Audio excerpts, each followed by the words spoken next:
What up, Dish Rags? JJ back here from Pure Bets with another free pick for you. This time it's going to be an MLB on Monday, July the 27th. Game's going to be played between the Washington Nationals and the Toronto Blue Jays. Anibal Sanchez going for the Nats and Trent Thornton for the Jays. Current spread is Nats minus 125, total 10. To recap the last video, which was a scratch with no Kershaw, I know certain books aren't doing that where they scratch games. Certain are. I'll always, at least for this portion, say that they're scratched. I did still like the team total over for the Giants in that one. It ended up being moving to 3.5 at plus 100. I just lowered the amount of VIG I did for it at 0.3 units. Great weekend overall, though, for the Pure Bets team. Our team combined to go 8-2, plus a little over 6 units. We individually post our best plays, so it's more of a quality versus quantity thing. Again, 10 total plays for the weekend.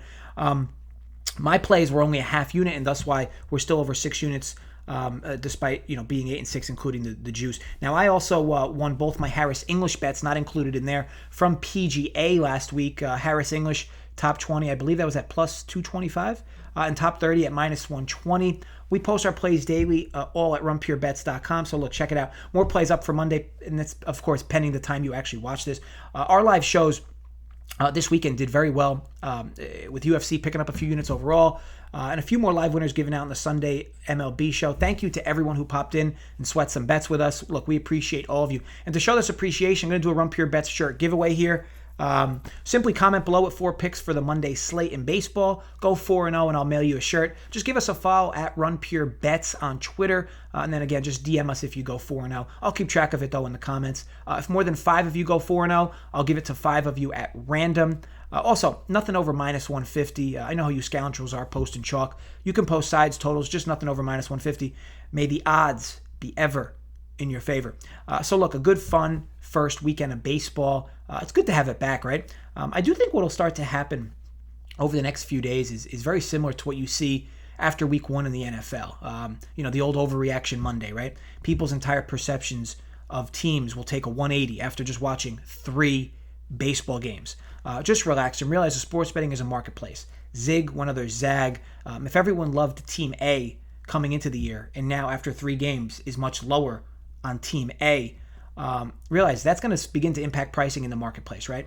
While cash is king in short term, wins and losses, it can never be forgotten that long term it's all about value, right? And especially CLV, closing line value.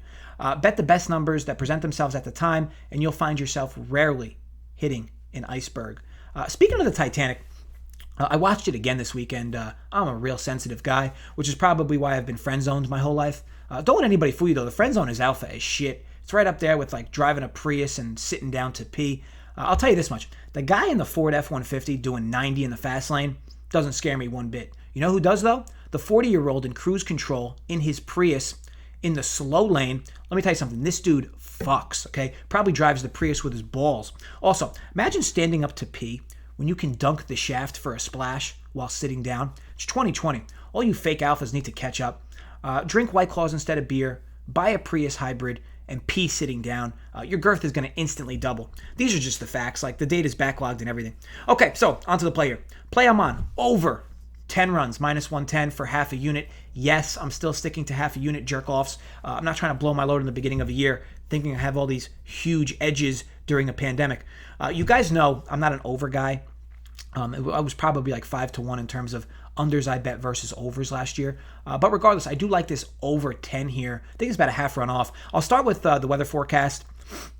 Going to be 90 degrees game time temperature with humidity. It'll feel like 96. Slight wind blowing out to right center at about 10 miles an hour as well. So this certainly like checks a box in favor of the over. Now the Blue Jays are coming off a 1-2 start here. When they very well could have been 3-0 versus the Rays. A few late games spoiled by their pen. I'll get into that further in a bit. But on the other end, we have the Nationals who are 1-2, who opened against the Yanks. Didn't look too bad, to be honest, right? They also could have squeaked out 2 or 3. What's most interesting to me about this game is the bullpen for the Jays. Here we have a team coming in. The Sports a pretty bad pen. And they used 4 of their top guys twice in the first 3 games. Giles, their closer, Dolis, Romano, and Bass. All pitched twice in that series. I'd be shocked if any of these guys saw this first game here. They had a bullpen day on Sunday, which did not go according to plan, with 2 of those guys not being able to combine for 5 innings. They used a total of 8 pitchers, and this just tells me this game here against the Nats, we're going to get the lower end of the bullpen once Thornton's out. And speaking of Thornton, he's not exactly known for his longevity during starts. he's not exactly what you'd call an innings eater. In 29 starts last year, he pitched past the fifth inning only 10 times. He pitched 7 innings just once. A good strikeout pitcher who gives up an uncomfortable amount of home runs and sported a whip last year of 1.4 and gave up over a base hit, gave up over 1 base hit per inning. The Nats drove up pitch counts on all Yankee starters in the 3 games, including Cole, and I'd expect no difference here. They are a pesky bunch at the dish. Now also, Thornton is no stranger to danger in his starts. On the other side of the hill is Anibal Sanchez, the old crafty righty. Contrary to Thornton, Sanchez was quite an innings eater last year, went 5 innings or longer in 26 of his 30 starts. There were at least 2 runs scored against Sanchez in 23 of his 30 starts. He also didn't start the season well last year in April. He did settle down nicely, though, towards the end. Ended 2019 with an ERA of 3.85. Pretty good, right? But the advanced stuff doesn't really correlate. A FIP of 4.44, xFIP of 5.10. Just kind of proves he got a little lucky last year. And he has struggled with lefties, but needless to say, he's also no stranger to trouble. When Sanchez does leave this game, though, it's not like a reliable pen is coming in after him. The Nats bullpen is just not that good. That game 2 versus the Yankees didn't prove all that much to me. And the first game was a rain delay. And Sunday, they almost got 7 innings out of Corbin. So, look, worth noting, the Nationals also used their best bullpen arms on Sunday, yesterday, whenever you're watching this. Doolittle and Hudson both pitched. So, look, tough to imagine both of them will be coming back out there in this game. The one thing the Blue Jays have for certain are live bats. They proved this against the Rays.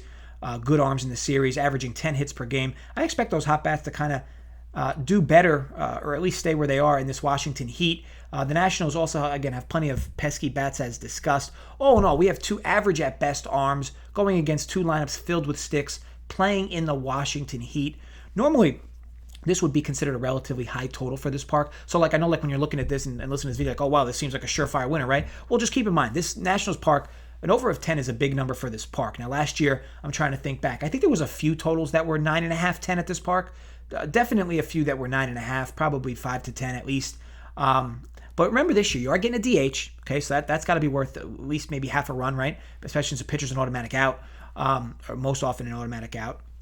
And again, you're getting a very warm game here. Live bats on both sides, average arms at best. I just really like this number. I think it's a half run off here at 10. I truly have this at 10.5, so I'm happy to jump on over at 10. So again, the play for the video is over 10 runs, Nationals, Blue Jays. Want to thank you all for watching. If you enjoyed, thumbs up. Create some fake accounts more. Thumbs up. If you did not enjoy, I hope you fall in a sewer. As always, drop comments below with your thoughts on the slate tomorrow. I'll be happy to answer any questions you may have. Look, you guys know I always get back to you. Look, please like the video. Subscribe to our channel here. Head over to runpurebets.com to see all our plays for Monday under the Daily Picks page. Also, post your plays here below. Follow us at RunPureBets on Twitter. Go 4-0, and a Run Pure Bets shirt is all yours. I wish you all the best of luck with all your bets for Monday, and stay safe, everyone.